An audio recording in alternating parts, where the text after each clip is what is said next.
This episode is brought to you by Fortis et Fidelis, honoring the brave and faithful service of our fallen. The free will never forget.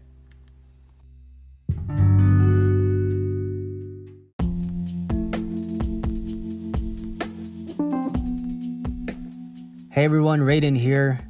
And if you haven't heard, we were recently named one of the top 25 military veteran hosted podcasts by Podcast Magazine.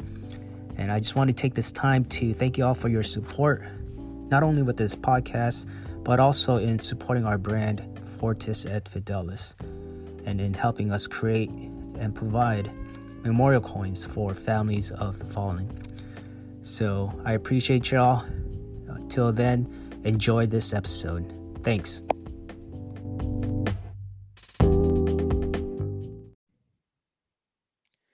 What's going on, everyone? Welcome to another episode of the Brave and Faithful podcast. I'm your host, once again, Radian Dionisio.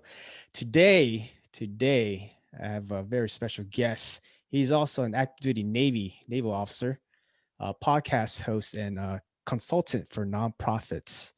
His podcast is also actually hit the top 25 of the podcast magazine of military veteran hosted podcasts. The Nonprofit Architect podcast. I have none other than Travis Johnston. Travis, how you doing, brother? Hey, I'm doing great, brother. Thanks for having me on the show. We co-opted that list back in October. It was nice of them to do a little focus on veteran hosted podcasts. It's great to meet you finally and get on the show with you. So thanks so much. Yeah, I appreciate you for taking the time again and kind of just sharing your story here. Before we go into like the nonprofit and consulting and all that stuff, I did mention you're a naval officer. You're still active duty. Can you just tell us a little bit about your service, how long you've been in, when did you get in, and things like that? Of course. I got in July 18th, 2000. It was a sunny day. Yeah, I'm coming up on 21 years here this summer, which is just crazy because you never know how your service is going to go. I enlisted at the bottom of the barrel, the E1 coming in. I took a year after high school to find myself, and I found the real world sucks when you don't have an education or skills, job, family connections, money, those kind of things. Right, I joined the Navy as an injection seat mechanic, went out and did my first tour in Lemoore, California at VFA 125, the Rough Raiders. They were the RAG Squadron Replacement Air Group for F-18s. This is Alphas through Deltas, not the Super Hornets, not the Rhinos that are out there flying now, but the old baby Hornets. And did some time on the USS Stennis, USS Lincoln, and USS Constellation. And then we actually filmed behind enemy lines with Owen Wilson and Gene Hackman. It was at our squadron. We were the camera crew, and then VFA 122, the Super Hornets, they were the were you on the film, or were you guys extras or anything? Yeah, no. I doubt it. If I am, it's not because I knew about it. I probably get some residual money coming in, some rights that are due to me, but I haven't doubt it. Did a tour there, went got married, and we were pregnant with our daughter. And I called my dad. I was like, what should I do? Like, should that affect where I'm going to go next? He's like, well, if you're in the Navy and you can see your kid being born, that's a pretty big deal. I was like, cool. So I was looking at P3s in Hawaii at the time, or the E6 out of Oklahoma. The E6B Mercury is a nuclear command and control platform. This thing, if you're looking at the video, is behind me in the picture here. And I called him and said, hey, where are you guys going to be on this date? And the P3 squadron in Hawaii was like, well, we're going to be in Diego Garcia. And I was like, oh, I guess I'm going to go to Oklahoma. So I picked Oklahoma over Hawaii, which not too many people do, I'm sure. But picked Oklahoma, did a tour here, made for you Navy buffs second class. And for everyone else, let's just be honest, the other services, that's E5. Yeah. Went over across the parking lot after that tour to teach all the new maintainers coming in, made E6, and then got some information. There's this program called Seaman Admiral Program, and I was like, this is pretty interesting. Like, I didn't think, with like my criminal record and all the other stuff from high school, that I would have a legitimate shot like this was in my future at all. And I asked my dad, I was like, did you ever do anything like this? Did you want to do this? He's like, yeah, I did. I wanted to do it. And people told me I should. But every year I just felt like I was going to make chief. And then after I made chief, I was going to apply. And I was like, okay, so did you ever apply? He's like, well, I never made chief. So I just never applied. And Mm, I let that, be my roadblock. And I was like, ooh, I don't like the sound of that. And I was asking around to the other guys, some of the old flight engineers and this. And I was like, did you guys ever like look into this? Like, what did you think? Is that something you were exploring? And they're like, and almost all of them said the same thing. I was interested, but I wanted to fly. And I chose that first. And by the time I got back around to the officer thing, like I was too old. I was too late. I was too pick the thing, all right, pick whatever the disqualifier is. And then my dad's like, look, if this is something that you want, apply. Don't let anyone hold you back. Go give it a shot. And I did. And I sat down with my wife and we're like, what do we want our career to go? What do we want it to look like? And, I knew I still wanted to serve, but man, would it be nicer to retire with a little bit more cash? You know what I right, mean? right, Was one of the factors, not the only factor, but of course, but one of the major factors. And we're like, if they say no, they say no. But if they say yes, that's going to be the next chapter. So I was at like my 9-year mark. I was like, you know what? I'm going to apply for this. And if they don't work, I'm going to apply for the LDO program. And if that doesn't work, I'm going to finish my degree and apply to OCS. And if that doesn't work, I'll join the Army and apply for their officer program. I'm doing it. I'm going to be an officer. right. And lo and behold, when you decide what it is that you're going to do, the universe is like, well, I guess we're not stopping this guy. So they just let you go ahead and do it. In my first application, they said yes. And it was amazing. I went to the University of Oklahoma full time. I kind of felt like I was like hiding from the Navy because I was still active duty, still getting a pay, but I was like just going to class like a Just going to regular school. student, wearing regular clothes, which is really cool. And then I got commissioned and went down to flight school to be a naval flight officer, which is not a pilot. I run the mission side of the house. If you watch Top Gun, Goose was an NFO. I'm an NFO, but I'm in a big airplane. It's 150 feet long, so I'm in the middle, running the comm suite and running the mission as a mission commander.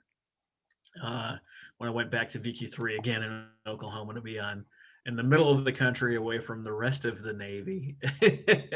Went across the parking lot to teach again for all those new guys coming through, teaching them how to fight the aircraft and do all the things we do. Then I took a tour out in Bahrain, running the 5th Fleet Command Center for a year. That was pretty interesting. And now I'm back in Oklahoma City, running their watch floor here as an O3E, just hanging out, doing what I got to do.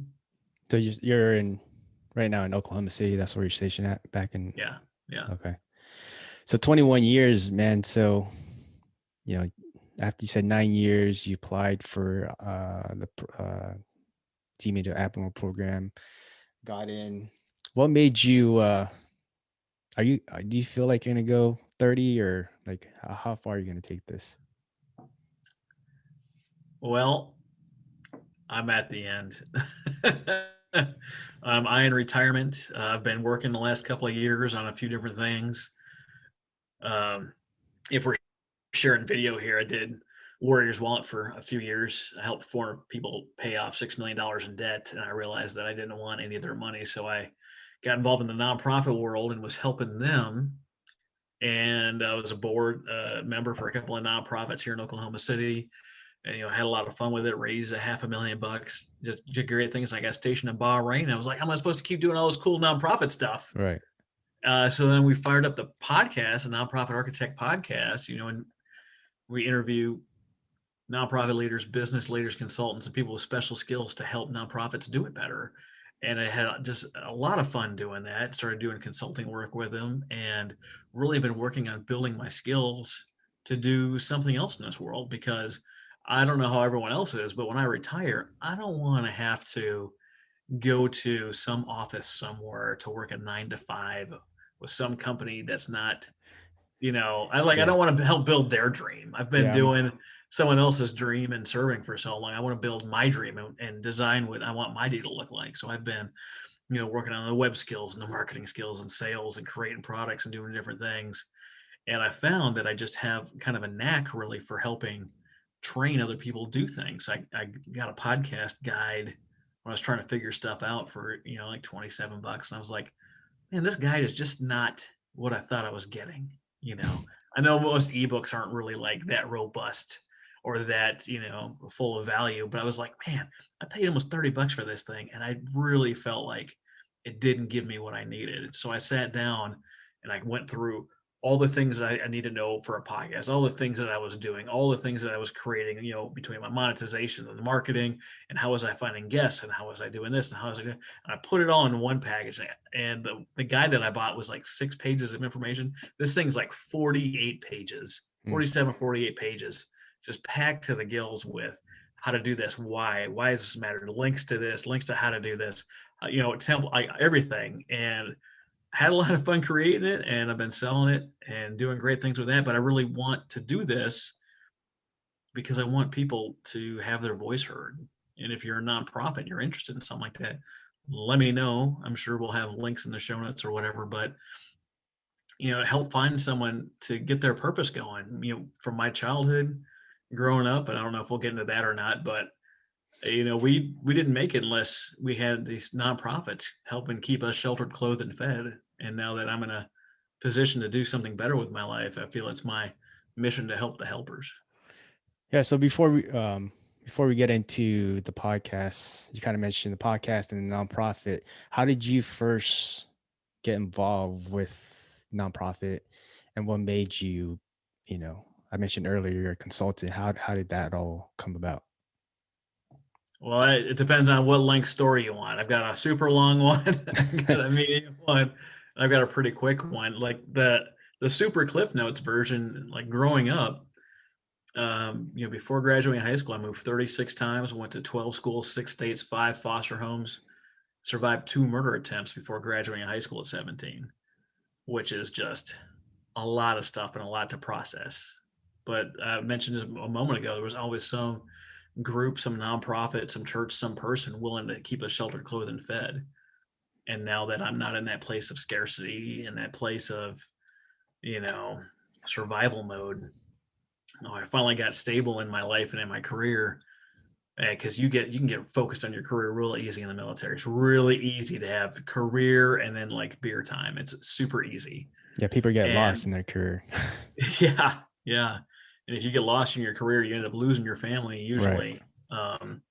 But I try to talk to some of my churches, like, what do people in the community do? Like, I want to get involved with something. And he kind of looked at me funny. I was like, I've never really like felt like I was part of a community, because I was always moving. I was always in some new schools. Because your dad was in the military, you said, right? It was in the Navy. Is that part of the Yeah, but reason? you don't move 36 times in Right. 17 years.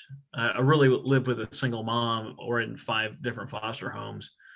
She suffers from type 1 bipolar disorder, which includes the mania and the depression, but type 1 also includes hallucinations and delusions of grandeur. So it's very interesting childhood, but every time she needed treatment, my sister and I would have to go live with a family member or be in foster care while she was getting treatment. So that had involved a boatload of moves. I'm up to 50 now. Oh, wow. Just a nice round number, just a half 100, just 50. You going up there? Yeah, that's yeah. 50 is as much as I could probably handle for a while. Right.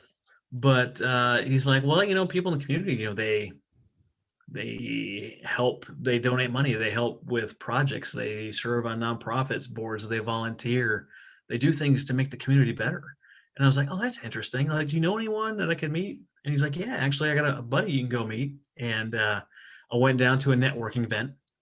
I don't have a business. I have no idea what I'm doing. How old were I don't you know who it is I'm looking for. Everyone in the stinking room knew everybody else. I was like the only guy that was just like, How old were you when you were during that time? I was like, when was this? Where was I? I was probably 35 or 36. Okay. Yeah, it took me a lot of years to get to a place where I felt stable, secure, safe, not in that survival mode. Pretty traumatic experiences growing up, but went there and I showed up, good attitude, willing to help, and that's most of life. Showing up with a good attitude, willing to help. Went in there and I was looking for this guy named Grady, and I couldn't find him. And I sat down. This lovely gal, Miss Patty, invited me to sit by her. She's like, "Oh, just call me Miss Patty. Everyone calls me Miss Patty." I was like, "Okay." And I sat down, and she was talking about her daughter, Safari, and she was doing all these amazing things. She was on the board of like, I, I don't know what the number it was. It was an astronomical number, and this was a couple years ago. It was something like 40 nonprofit boards. Mm. Like she was just busting her tail each and every day, just trying to help the community. And I was like, "This is awesome. I would love to meet her." And I didn't realize what she was getting at because her daughter died in a car wreck from a drunk driver a couple of years earlier, and she was actually collecting money for a memorial fund to build a memorial for her daughter. Mm. And then we decided right then and there that we're going to shift our monthly giving over to help Miss Patty build the memorial. Happy to say it got built a couple of years ago out on Crystal Lake in West Oklahoma City. So if you ever get a chance to go out there and find Safari Lagoon at Safari Point at Crystal Lake, we helped put that together, which was pretty cool. I never had my name on a plaque like that before. Like, and you growing up in that kind of world, you don't ever consider that as like a thing that's going to happen. And I'm not bringing it up to pat myself on the back, but it's so interesting when you get in the right circle of people and you start doing the right things, and little by little you grow towards something that you want to be, something that you can hold on to, something that's good for you, and not just you, but good for the world in general. And it turns out the guy I was supposed to meet was sitting across the table the whole time. He knew who I was because I was the only Right. outsider. And he just sat there and listened to the whole thing as it happened. And at the end of this, I was talking to Miss Patty. She's like, "What are you doing here today, baby?" Baby, honey, all the, down south, all the little nice words that people call each other. And I'm like, "Oh," I was like, "I'm supposed to meet Grady Grandstaff." She's like, "Oh, honey, he's right here." I'm like, dude, like I came here to meet you. You've been sitting here the whole time. And I guess I said all the things that he needed to hear, understood what kind of person I was. It's interesting what people will hear when they're listening in, or who's listening. You never know who's listening. All right. And it led to me being to a lot of introductions. I was 2 introductions away from publishing my first book, which was just mind blowing for me because I never thought I'd be there. What networking event was this? Can you mention? Um, what is it called? There's a local city, not a city councilman, a county commissioner here that has like a monthly networking meeting. Hmm.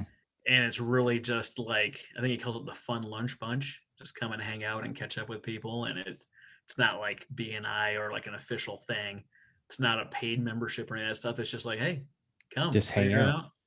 hang out, meet some cool people, figure out what you need or what they need, and figure out how you can help each other. And that was it. And then the next connection I got was, I don't know, her name was Jamie, but she was with the Chamber of Commerce, and she's like, "Oh, we'd love to have you at an event." I was like, "Chamber of Commerce? Like, don't you have to own a business?" She's like, "Ah, you can come anyway." You seem like a good guy. Like, so I went to like one of their bowling events, Right. right? I was like, I did a little bit of bowling. It wasn't like magical or anything at the time. I was like, I'll just bring my stuff just in case, I was like, "Hey, maybe someone needs an extra bowler." And she's like, "Travis, you brought your stuff, right?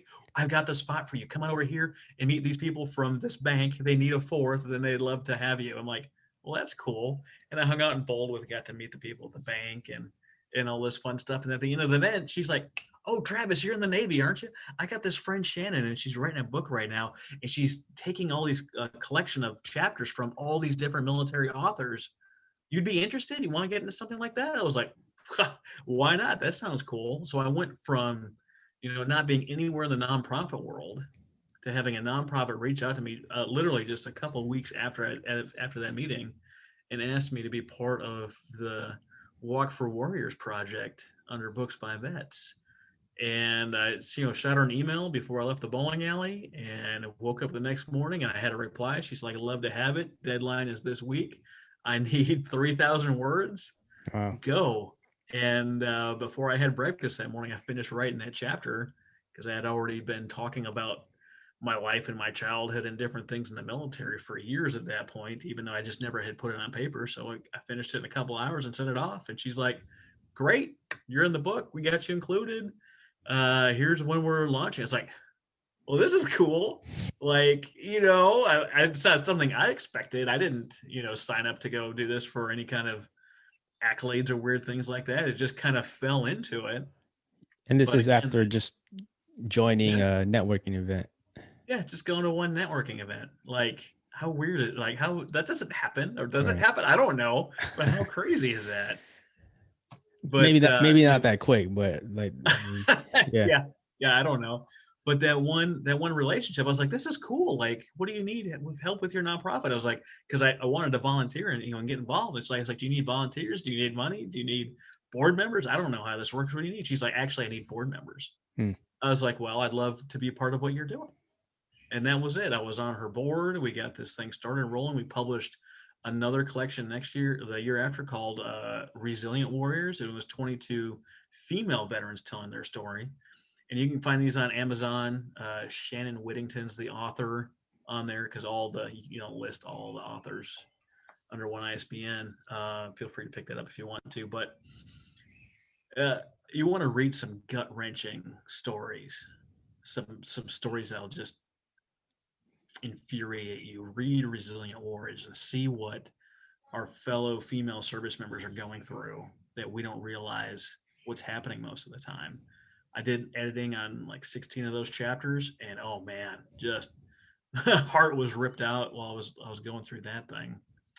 But nonprofit work is amazing because you can do anything from helping veterans heal from PTSD or TBI or traumatic experience, or you can help rescue and rehabilitate animals, or feed and clothe the homeless, or any number of endless topics that things you can do to help other people, whether you're helping them as a business, like a beneficial corp, just being a great person, or like getting into the nonprofit specific game. But that one boardship led to another boardship.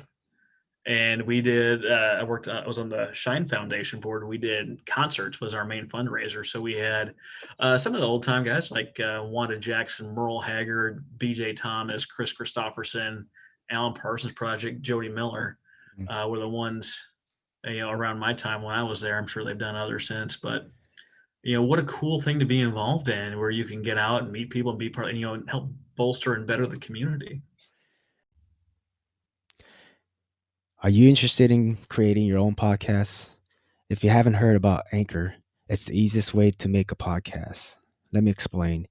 First, it's free. Secondly, there's creation tools that allow you to record and edit your podcast right from your phone or computer. Anchor will distribute your podcast for you so it can be heard on Spotify, Apple Podcasts, and many more.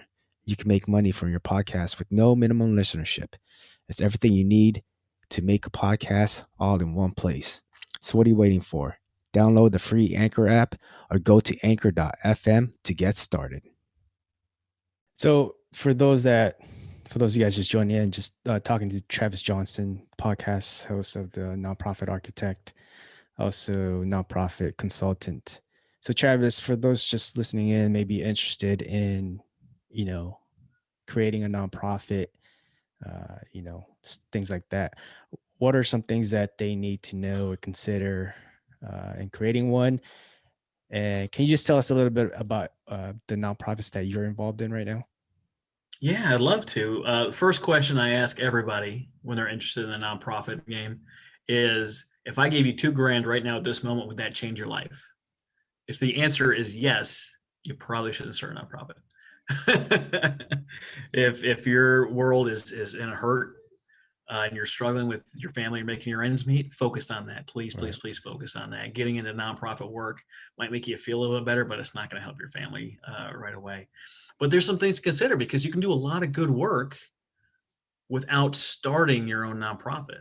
One of the things you need to know is who in town, who in my area is doing the thing that I'm interested in. If I have a heart my heart to feed or help the homeless, who else is helping the homeless people in my area? You might find out that there's no one in your area really servicing your area, and now you have a need that can be filled. You might find that there's a dozen different organizations helping. You're like, oh, there's a bunch of people. I can make an impact today by connecting with one of those organizations and seeing where I can pitch in, if I can help promote their stuff, if I can help give them money, if I can make introductions that are going to benefit the people that I'm trying to help, if I can go volunteer or maybe be a board member. So there's ways to make that impact right away. And I'm suggesting this because starting your own nonprofit is a huge pain, and the long road and the long game. Yeah. So if you can go help one that's already doing it, great. If you find one that you do like, but it's not in your area, maybe you can bring a branch of what they're doing to your area, Yeah. right? If you can bring a branch of something that's already created, think of it like a franchise, like the McDonald's model or Roto Rooter, right? You can bring their game plan, their blueprint, all their policies and procedures. Here's the playbook. Here, go into your area and do good things. You don't have to create any of that stuff. You don't have to make it up. You don't have to figure out what the heck it all means. You just have to implement it because it's already there for you.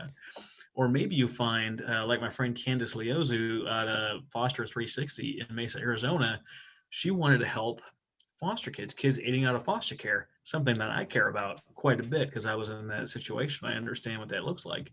And she looked around. Mesa is right outside of Phoenix and Tempe, so that big metro area. She looked around and she found that there was tons of nonprofits dedicated to helping kids aging out of the foster care system. So she was like, cool, this is great. This is a lot of stuff.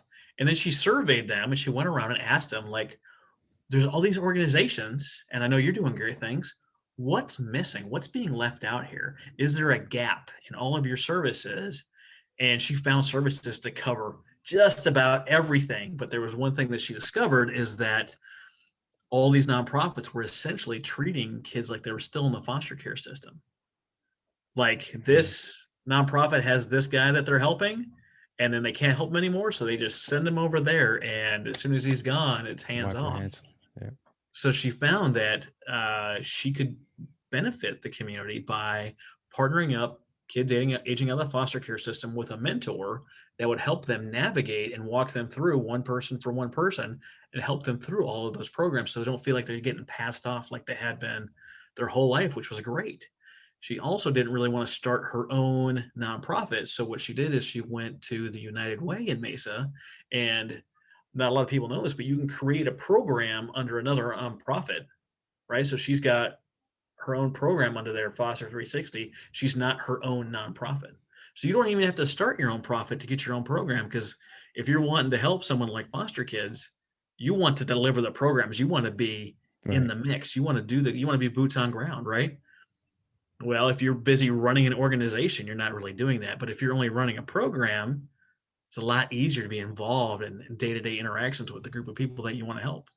Um, but if you find that the thing that you want to do, the thing that you're passionate about is being ignored or just not being covered, I highly recommend that if you're in a great place to do that, that you start a nonprofit, that you figure out a way you can do this, whether it's giving money to a nonprofit that can help through your company or your personal paycheck, or if you want to start one yourself to help deliver those services. But you got to focus on three areas. You got to be able to deliver programs, you have to be able to get the funding that you need, and you've got to make sure you take care of admin stuff.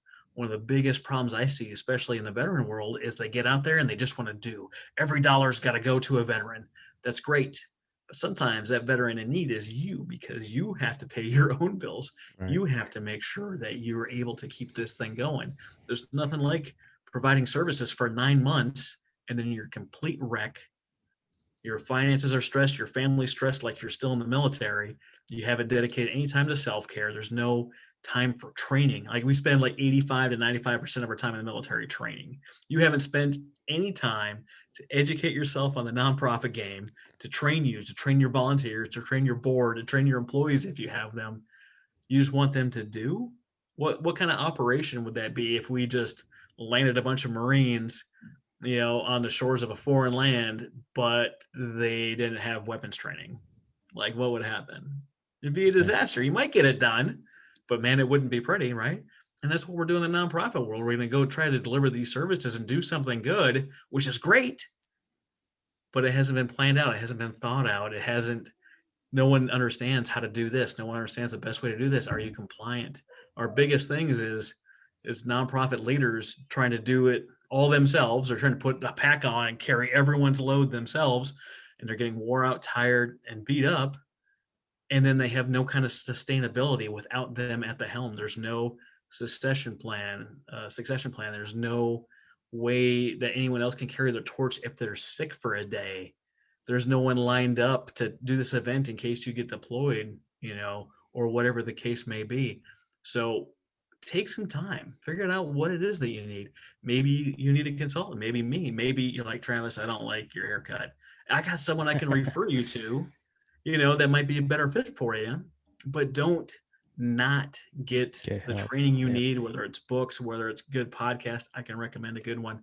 It's free, great information out there. Or you have to hire a consultant to come in because you just don't know what you don't know. And then you run into compliance issues where you haven't filed your 990, which can be a postcard if you're under like 50 grand, I think it is.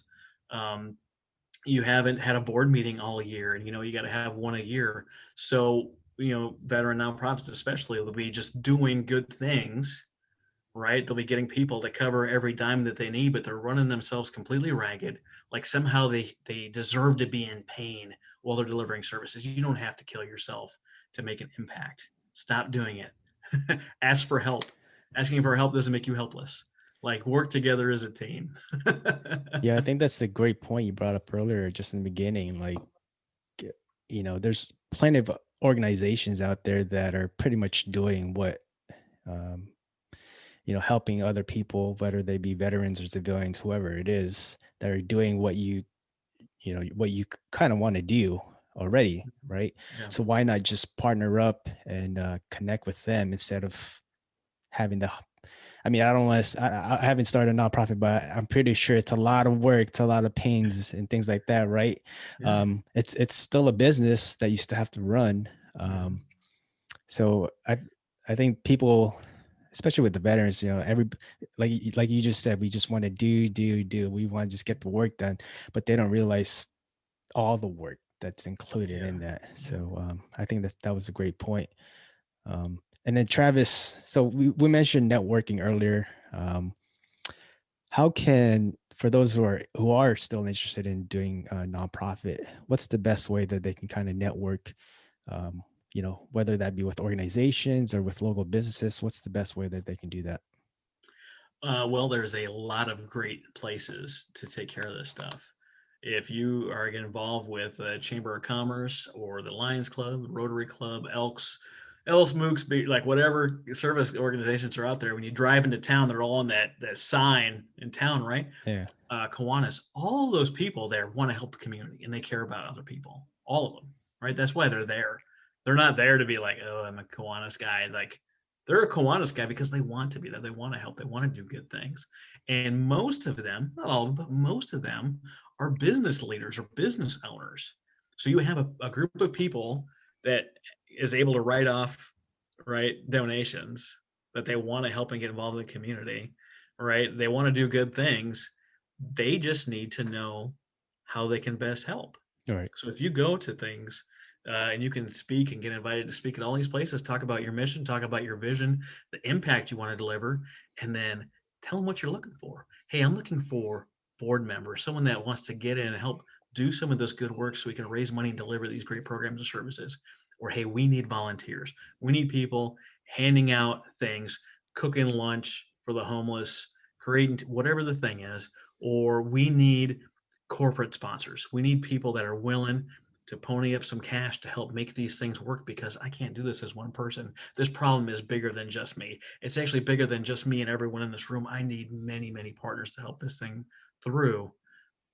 What way do you think you can pitch in? If you use Jim Mattis's 3-step communication process, it's like, what do I know? Who needs to know? And have I told them? Or a lot of startups get confused as they forget to tell people what they need, All or right. they feel that needing something is somehow wrong, or they forget that you need to ask people for money. And people are like, well, I'm Which is uncomfortable very asking important. people for money, but you want to run a nonprofit, Right. right? Right. You want to run this potentially charitable organization to help this group of people. You're going to self-fund this thing all out of your own pocket? Well, no, I can't really afford to do that. But you also want to ask people for money. Right. Why are you wanting to found an organization? Well, I really want to help these people. Find another way to help. That's fine.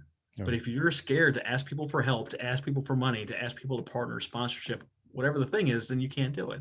Think about it, being a fire team leader or being a running back or a blocker in football when you're starting. It's not that you have to do your job, but you got to have the team. The blocker doesn't score that touchdown. right? One of the wide receivers, the quarterback, the running back, they're going to score the touchdown. You're there to keep them safe. Whatever your role is, whatever your job is, if you're going to lead an organization, you are the brand.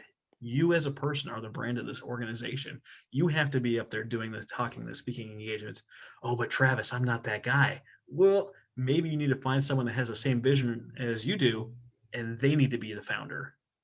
And you can be the Steve Wozniak up at 3 a.m. doing the coding behind a computer screen while the other guy's Bill Gates out promoting the stuff. I don't know if it's Gates or Steve Jobs. I don't know which one that fit into. I don't really care. Yeah. Get some angry comments online. Travis, I can't believe you done this. Same difference. Whatever. The guy. I don't know. Figure out what your role is. Some people are the big charismatic person and they want to be out front. Great. Get your number two that is an admin person that takes care of all the details, all the paperwork, maybe a prior yeoman or personnelman and have that attention to detail if you're a Navy person. Get someone that handles the things that you're not good at. You want Don't to just get get somebody someone that's like you. Yeah, the opposite of you. Like Yeah, if you're an complementary, introvert, get the somebody yin, that's the yin an and yang. extrovert. Yep. Yeah, Okay. get that where they can help fill that spot in. Maybe you're the introvert and you want to start something, but you need the extrovert. You need the person that's going to go out there and be all smiles and handshakes and waves and asking people for money because you're not that person. That's okay. There's nothing wrong with it. If you're in the nonprofit world, it's not about you anyway. It's about the mission. Right. Right. But I want you to be clear. I want to make sure everyone understands this. No one cares about your mission. No one cares about your mission. If you're not making an impact, it doesn't matter what your mission is. Mm-hmm. My mission is to have no kid hungry in America. Cool. There's a lot of people that have the same mission. What are you doing about it? Are you making an Oh, impact? well, yeah, okay. Like right now, there's 1.8 million, 1.5 or 1.8 million nonprofits in America. There's 53,000 nonprofits dedicated to veterans. 53,000. That's more than 1,000 per state on average. Someone's doing what you want to do. I guarantee it. Right. Maybe they just need a different program manager to help do the thing you specifically want to do, and you can work with them. Starting your own organization is a huge, huge, huge undertaking. And the amount of people that burn out, most people don't reach $50,000 in total donations before they hang it up. I just had a friend of mine here in Oklahoma City hang it up in the last week. I'm not going to mention his name or organization because that's not the kind of person I am. But he's been going for 3 or 4 years. They hadn't. I'm pretty sure they didn't reach $50,000 for that whole time. Now I've got friends that have done some other things. I have a gal that I helped in Oklahoma City. We took her up to 70 grand in her first year.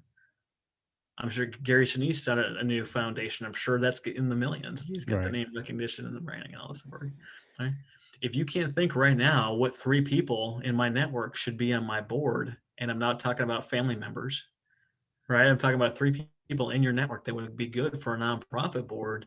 You've got some work to do, and that's okay. You can take a year to strategize. You can take some time to plan. You can be like my friend Candace Leozu, who went and canvassed the Phoenix Mesa Tempe metropolis down there. If you've ever been down there, it's one of the biggest metropolitan areas in land area there is in the U.S. I don't know if it's number 1 or not, but it's gigantic. She went and took the time to see what was needed. The thing that was on her heart, helping kids age out of the foster care system, making sure they had direction and care in their life. I want to say she took either 9 months or over a year putting everything together to figure out what the right thing was for her to do in her vision. She went out and took the time. She went out there to find people to help her in her organization before she ever delivered services. There's nothing wrong with that. If I give you $1 today, you don't have to spend that thing today on the next guy that walks by that thinks you might need it. You don't have to do it. You can, but you don't have to. Every dollar that comes in needs to go to help people, right? Yeah, but sometimes hiring the best running back to score the touchdown is going to be expensive. And it's okay to hire the right people that are going to be a little bit more expensive. There was a big scandal going on talking about raising money for some program in California. And they're like, you guys spent this much on marketing. And it was a big thing. And they're like, well, marketing, this much level of marketing brought in 50 times the amount in donations. They're like, doesn't matter. We have bad press about it. We can only spend like $5,000 in marketing. They brought in like something like 75 times less than they brought in the year before. More marketing equals more dollars. Right. It does. That's More it. marketing Yeah. equals more dollars. I mean, Coca-Cola and McDonald's are the most recognized brands on the planet. Everyone knows who they are. They still spend millions of dollars in marketing each and every month. If those guys are marketing and everyone knows who they are, how much more do you need to market when no one knows who you are? Right. Right.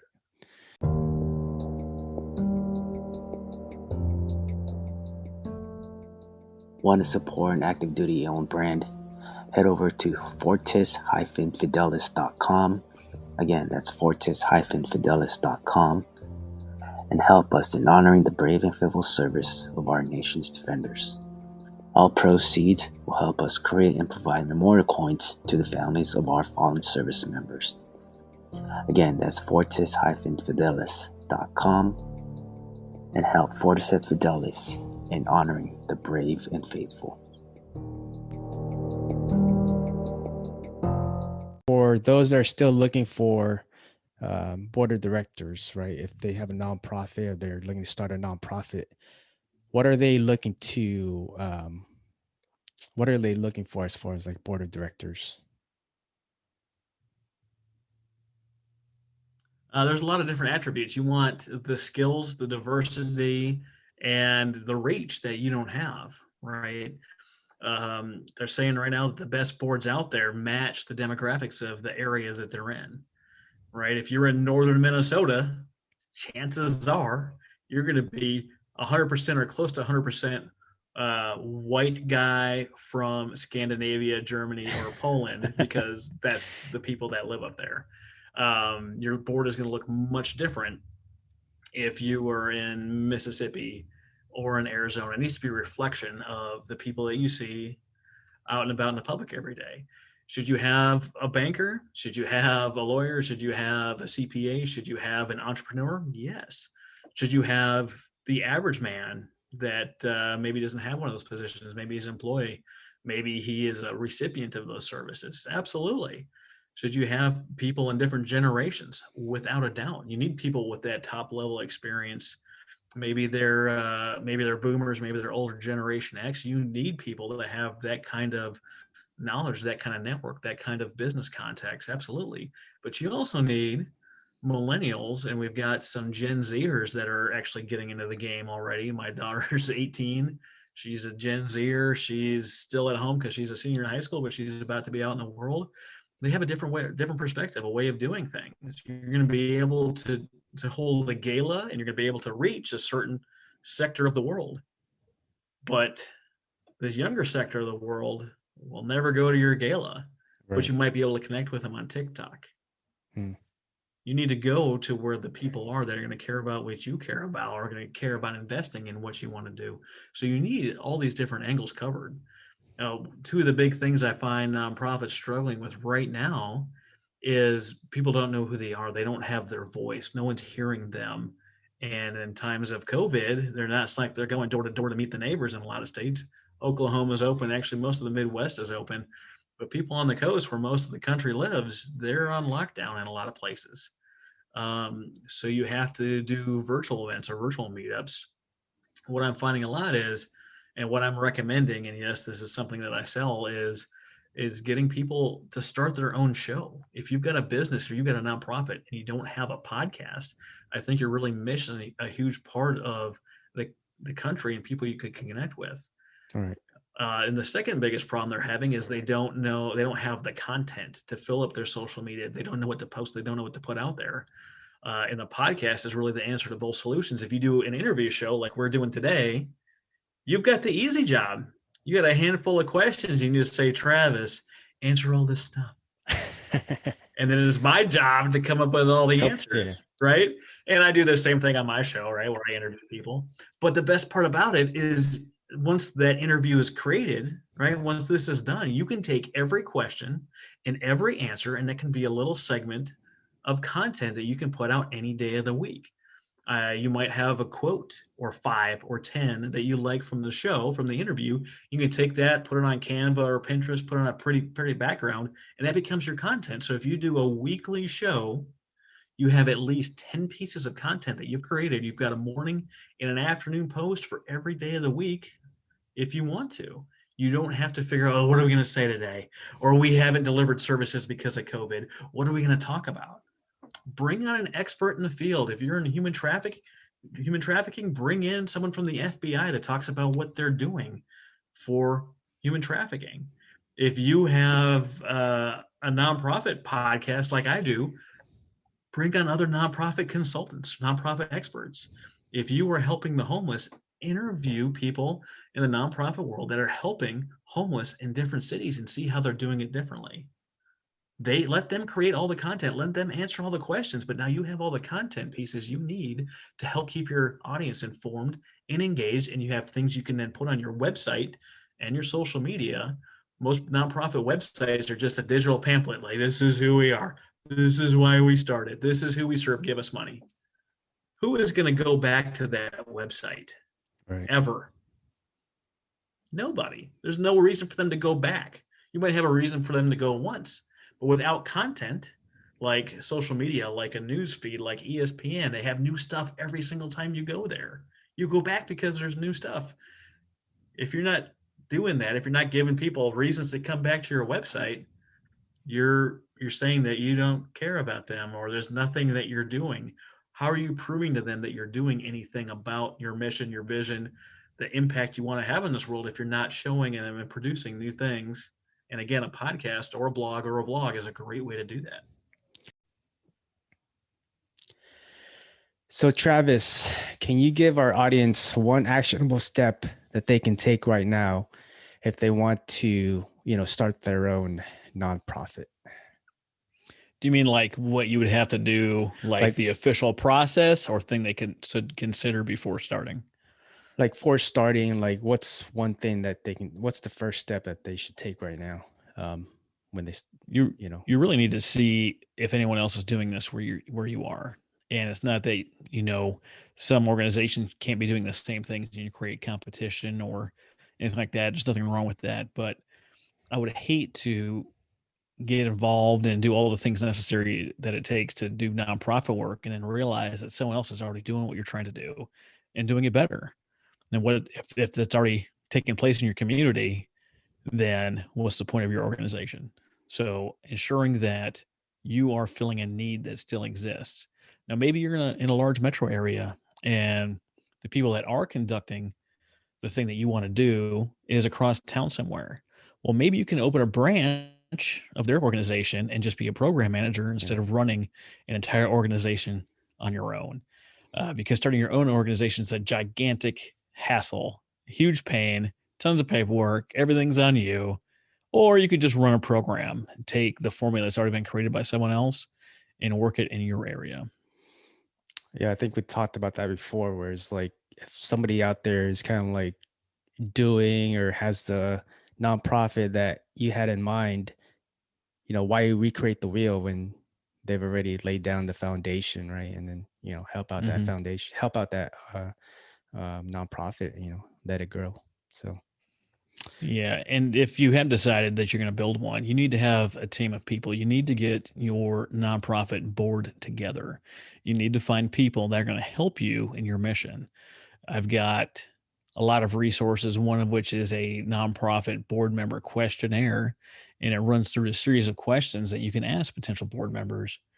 One of the things on there is, do you have 10 hours to dedicate to nonprofit work each and every week? Now, I don't really expect anyone to say, yes, I have 10 spare hours to give you. And that's not really what it's about. What it's really about is someone actually thinking about dedicating the time it takes to help your organization. You ask people, why are they interested in your organization? What do you know about their mission? What kind of fundraising experience do they have? How much time would be able to contribute? Do you have board experience, wisdom, strategic thinking, contacts? Like, what does it take to have a good board member? And, if you send me a message, I'll send you this little board questionnaire here. But normally when I talk to people that have created an organization and they say their board members aren't contributing, and I ask them some of these questions, and they're like, "Oh, I never even thought to ask that." I was like, "Well, what did they think it was? Do you think it was just going to hang out and BS about the project like you're drinking beers on the weekend solving the world's problems? Because you're going to need people on board that can actually take action." When I evaluate a board member, I'm looking for someone that has time, talent, and treasure, right? Two of those three things make a good board member. One of those things might make a good volunteer. Three of those things means you're probably the founder. But if they have time and talent, talent and treasure, or treasure and time, they're going to be able to help you get to where your goals are and where you want to go. So you said time, talent, and treasure. Treasure. Yep. So treasure by like what, like money wise that they have. It could be. It could be money, right? It could be your resources. It could be an email list. It could be connections. Hmm. There's a lot of different ways to dissect that word treasure. If I have someone that has maybe the talent of gab and they love connecting people and they just happen to know everyone in the community, you want that person on your team. Hmm. Because Good when point. when a question arises and you need something, or how do we do this, or they'll be like, you know what, I know a person that can handle just that thing. So their talent that they bring to the board is this connection that's going to put you in touch with the people you need to make things work. Yeah, I mean, just because it's a nonprofit doesn't mean profit. It plays a big part as well. Well, it has to do with sustainability, right? Right. If I need $12,000 to take a group of veterans hunting for the weekend 4 times a year, if I need 12 grand to do that, how much money am I raising? If you say 12 grand, you've thought about this thing completely wrong, because 12 grand might do those things, but 12 grand doesn't maintain a tax professional. 12 grand doesn't account for any kind of compensation. 12 grand doesn't compensate for or account for any kind of insurance. 12 grand doesn't account for any kind of training or consultant work you might need to help make your vision move. When you look at the number needed versus the number that goes out, you're like, well, I can't get money unless it's specifically for programs. Having someone to administer the program is money directly needed for programs. It's all part of the calculus. I just had someone post today. They're like, I'm waiting for my 501c3. What should I do? Building your board, strategizing, putting together policies and procedures, making sure that what you're trying to do is sustainable. I've talked to too many people, especially former military veterans out there, that want to be Superman and do it all on their own. Then they burn out after a year and a half to 3 years. Their organization dissolves and no longer providing services because they never thought to build the organization around sustainability. So Travis, what's one thing you want our listeners to, kind of take away from this episode? What I want listeners to take away from this episode, if they have the heart, drive, and desire to do something like this, they should, but don't just jump into it. Figure out what needs to happen, what gaps need to be filled in your community, and start delivering services. You don't have to create your own nonprofit to get this thing done. There's too many ways to volunteer, to partner with other people, to serve under the United Way, or 1,000 other ways to do this thing without actually starting your own nonprofit. And people say, like, oh, aren't you the nonprofit architect? Shouldn't you be helping people start? No, we're helping people create the impact. No one cares about the mission. Not anyone. That whatever mission you have, there's 53,000 veteran service organizations delivering services, and they all have roughly the same mission. What people do care about is the actual impact that you're delivering to the community. Because without impact, your mission means nothing. Yeah, I guess like nobody really cares about your mission unless you make an impact, whether that be within your community or, I mean, just anywhere else in general. If you guys Whatever it is, I want to help rehabilitate feral cats. Cool. So do tons of other organizations. Why Right, you? right. Why Yeah. is yours different? How are you making an impact? Oh, you're not yet because you need $30,000 of startup money. It's going to be a hard sell. People aren't going to be interested. But even before fundraising kicks off, we're already helping. We've already impacted, I don't know, 10 kittens in the last week. Wow, you're already out doing something? Perfect. Let me support you in what you're doing. It's the difference between a car sitting down the side of the road broken and a car sitting on the side of the road and two people are out trying to push. Who's going to get help sooner? The guy's pushing or the guy's just sitting there? So let me ask you this, like what if there is there any difference between running a nonprofit and for-profit business? No, there's just more restrictions in a nonprofit business. You have Mm. all the same hurdles. You've got to incorporate your business. You've got to get a tax EIN. You've got to deliver product and services. The added stipulations come from the IRS that says your profits that you make with a nonprofit, any money extra has to go back into your mission. It's not like a corporation where you might have money come in and give bonuses to the staff and give money to the shareholders. The money's got to stay in house, and you don't own a nonprofit. You, as the founder, on day one, you hand over the baton to the board, and the board is responsible to the community for the execution of the mission. So if you can serve a group of people through your for-profit business, I don't see any reason to start a nonprofit business. Keep in mind they're both businesses. It's Right. just a little bit of tax code and a little bit of extra rules. But if you're not in the business mindset, if you don't know anything about business acumen, taxes, selling a product, services, all of those things, they're required for the nonprofit world. You need to understand. And one of the things that our podcast covers, the nonprofit architect, is really how to do those things. I don't just interview nonprofit leaders. I interview business leaders. I interview consultants. I bring Yeah. in CPAs and lawyers, and we talk about all these different things that's required. And the reason we're having so much success is we're actually delivering the actionable steps you need to make smarter decisions, to build a better board, to deliver better services, to create that sustainability. So you can do this at year 5, year 10, year 15, and not just for the next 6 months. We want you to be successful, but it takes more than just you wanting to do it in order to get it done. Yeah, thank you for saying that. And part of the reason that's one of the reasons why I asked is because, like, people might see, like the difference between a for-profit and nonprofit, but it's basically the same thing. You're both running a business, and there's Mhm. things that needs to be done. And if you're not capable of doing it, or you know, you might as well, like we talked about earlier, joining another organization that fits whatever you're trying to do. Absolutely. It's just like business. If I ask you what your KPIs are, your key performance indicators, and as a nonprofit, you don't know, that means you don't know where your money is going and you don't know if what you're doing is having an impact. If you're in a business and you have ads and your key performance indicator might be how many people actually click on your link, but if you're not actually tracking that, if you don't actually know, you're going to notice that business is not making money or losing money. And the longer they wait to learn some of these things, the sooner they will close up shop and wonder why their baby didn't work out the way they wanted it to. It is not just wanting to help. Wanting to help doesn't get it done. You have to do more. You have to build this organization around you. You have to build policies and procedures. You have to meet all the IRS deadlines, rules, regulations, all of those fun things. You have to have a board meeting every year. You have to file your taxes as a nonprofit every year. And you have to know what some of these things are, because just wanting to feed the homeless is not the same as running an organization dedicated to nonprofits and meeting all the requirements. Some appreciate that, Travis. For those of you guys just joining in, talking to Travis Johnson of the Nonprofit Architect Podcast. So Travis, going into our second segment here, this is, so I call this the Fast Five, where I ask the same 5 questions I ask all my guests. Are you ready?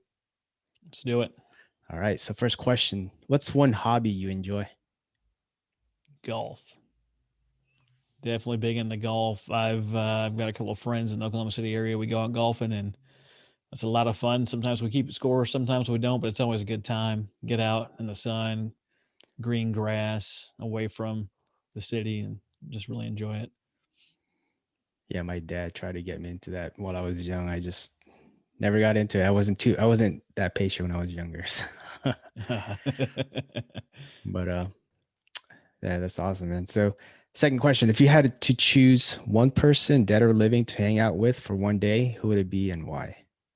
Definitely choose someone living.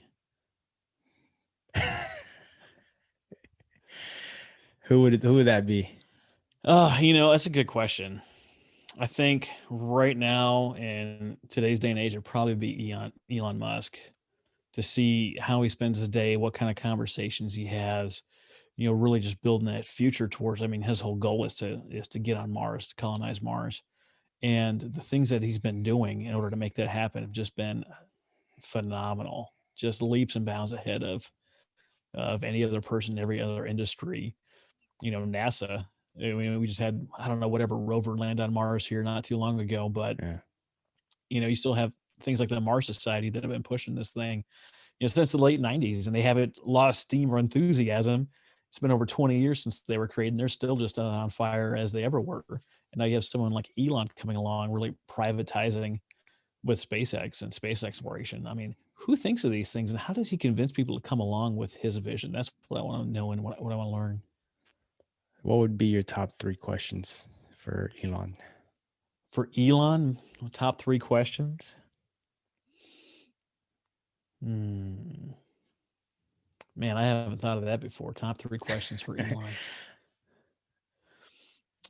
I know he's got some great quotes out there. Like, if you're thinking about being an entrepreneur and you need encouragement, well, then you shouldn't be an entrepreneur. So I know, at what point did he say, I don't care how many times I'm getting punched in the face, I'm going to keep moving forward? I'd want to know that. I would want to know how he got his brand evaluated as Tesla before they even produced any cars, and they had a valuation of their brand far being, hundreds of millions of dollars before even a single car was produced. Yeah. Like, how do you do something like that? And then what does he do to maintain that clarity of vision? Good questions right there. All right, next question for me. Recommend a book for our audience to read. If you are doing anything in your life with business, with nonprofit work, or if you have a job and you're trying to get a better pay raise, you have got to read Never Split the Difference by Chris Voss. He is a hostage negotiator for the FBI. He walks you through all these different case studies of things that he's done, how it applies to business, and how it applies to your personal life. Fantastic read. If you haven't checked it out, Never Split the Difference by Chris Voss. Yeah, I just finished the audiobook. That was a great book. Next question. What's your favorite quote and why? One of my favorite quotes is one of my quotes from when I was doing, what do you call it? Personal finance work. It was, if you can't live on 90%, you can't live on 120%. It's not the dollars that's the problem. It's the behavior. Say that again. It's not the dollars that's the problem. It's the behavior. It's not the amount of money, right? It's not the dollars. It's the behavior. With every pay raise we get, if you give yourself a lifestyle raise as you go, you will never, ever, ever have excess money. Like, I've been in the Navy over 20 years. I did 12 years enlisted and 9 years commissioned now. I didn't give myself a cost of living or a lifestyle raise after I got commissioned. I still live in a very cheap house in Oklahoma City. I bought it for like $156, is where my peers are buying houses from, $250 to $450, and I can easily afford something like that. But it doesn't really get me anything other than having an inflated house payment. I don't think there's any value in burning through an extra $1,500 or more compared to my peers every month just to have a ceiling and 4 walls to hold me in. Yeah. That means I have an extra $1,500 a month. Read that as $6,000 a quarter that I can use on whatever I want to, that they don't have access to because they're burning it through in their house, just paying off a mortgage. Yeah, sort of like, when we come back from deployment and you see who spend their money, they're driving the fancy cars or, buying the new fancy latest things. I feel you on that. I mean, you want a big fancy car? Go rent a Lamborghini for the weekend. Pay $2,500 for the weekend. Go nuts. Go on a road trip. Do whatever, and then take it back, and then move on with your life. Because once that third round of payments hits, and you're paying $1,200, $1,500, $2,200 a month for that payment, that thing is going to eat you alive. When you have your bills and your debt piling up and you can't see over the top of them and you want to go have some fun, invite your friends over for a board game, make spaghetti, live it on the cheap. It's not going to change the quality of time that you have. Yeah. It's just going to change the old pocketbook. So Travis, next question. Where do you see yourself in a year, 5 years, or even 10 years from now? 5 years from now, I am retired from the Navy. A nonprofit architect is pulling in at least 15 grand a month. My speaking, my courses, my books are giving me 50 grand a month. I'm able to go anywhere and speak anywhere. And my business is mobile because I do it all laptop based, build this laptop empire. So if I go get a job to speak in Rio, I can fly down there for Carnival and speak and hang out for 3 weeks. I can go to Italy and go speak in Europe and hang out for 3 months because I've got nothing better to do with my time. Because what I'm doing right now is working on the skills that I need, the network I need to design what I want my day to look like. And if you're listening to this and you haven't given a thought of designing what you want your day to look like, I got another recommendation for you, that you read The 4 Hour Work Week by Tim Ferriss and see what it looks like to get yourself out of a job or to have a job that works remotely. Fun fact, coronavirus helped this pursuit because so many people are doing telework right now Yeah. that you could be on the beach, sipping Mai Tais, logging in and doing your engineering work. And when you log off, you're back out on the beach. It's up to you how you want to live your life. But a high mortgage or a high car payment is going to prevent you from having the flexibility you need to live that life you're looking to lead. Yeah, I mean, like you just said, like coronavirus kind of just highlighted the fact that you can do this. You can make a living, right? Living that laptop lifestyle, like you just mentioned earlier. It's fantastic. You can get a job with a top New York City firm right now, fresh out of college, and never go to New York City. You could be living Wichita prices on a New York City income. Like you're making, $400,000 a year living in a place where you were living large if you just roll over 100,000 a year. Yeah. Make it 4 times the average of the place that you live in, you're living large no matter where that's at. Like why there's no, like, you have to decide what that benefit looks like for you. Like I'm in Oklahoma City. It's the top 10 fastest growing places in the country, top 10 cheapest places in the country. Like my house, like my 2,000 square foot house in a nice neighborhood with an elementary school, like in some other part of the country, this house would be like $400,000. But because I'm in Oklahoma City, it was only 156. I can't, what am I trading for? What am I getting that I don't have? Why are you really in the place you are? Is that where you ended up after school? Is it the town you grew up in? Is that where the opportunity is? Or did you get a mortgage too big that you can't say yes to other opportunities around the country or around the world? Figure out what's really keeping you where you are. Chances are it's that person you see in the mirror every day. Figure out what you want to do and go do it. There's no reason I should be in the place that I am today. The only reason I'm here is through the grace of God and to have the choice to do what I'm doing with my time. We've said it before, I'm still active duty Navy.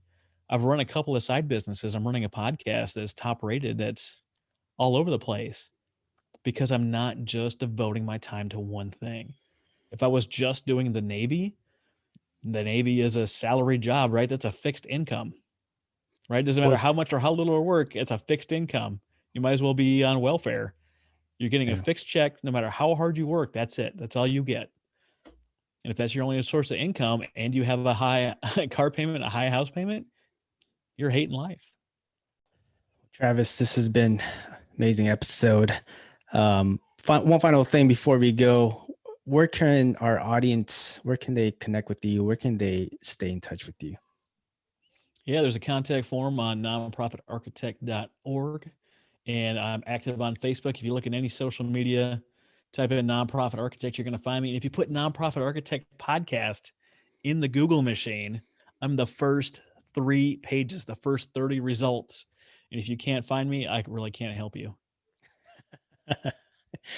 Just go to Google. Google knows everything. Yeah, Google knows nonprofit. But yeah, if anybody out there is listening, interested in, creating a nonprofit or maybe connecting with a nonprofit, make sure you guys go follow Travis Johnson, connect with him, go to his website, nonprofitarchitect.org. And just worst comes to worst, just go to Google and Google nonprofit architect. You'll find them. Absolutely. Travis, again, thank you for your time. I appreciate you for dropping all the knowledge bombs and, stay in touch. Hey, no problem, Reed. Thanks for having me on the show. I really appreciate you. All right, guys. Till then, take care.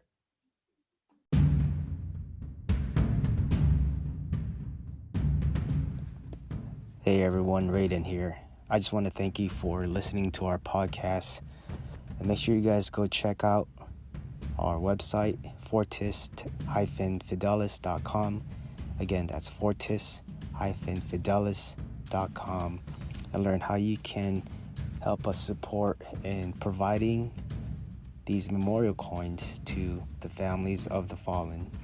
And make sure you guys go follow our social media on Facebook, FRTS FDLS. Again, that's FRTS FDLS. And on Instagram and Twitter at FRTS_FDLS. Again, that's FRTS_FDLS. And make sure you guys go subscribe, review, and leave a comment on our podcast on all the podcast platforms. Till then, take care.